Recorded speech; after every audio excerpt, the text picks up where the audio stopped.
Wanna know how to link skills for maximum power in Dokkan Battle?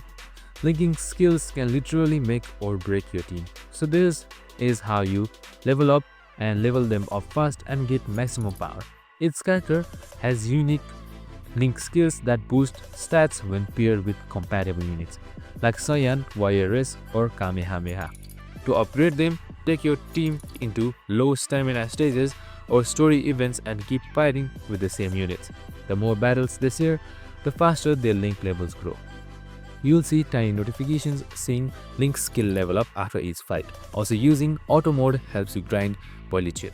Once your key characters reach link level 10, your team will hit way harder in boss fights and super battle road. So yeah, link smart, grind steady, and your team will dominate. And that's it, super simple and easy. I hope this video helped. If it did, make sure to like, subscribe, and tune in with us for more of these videos. Have a good day and see you in the next one.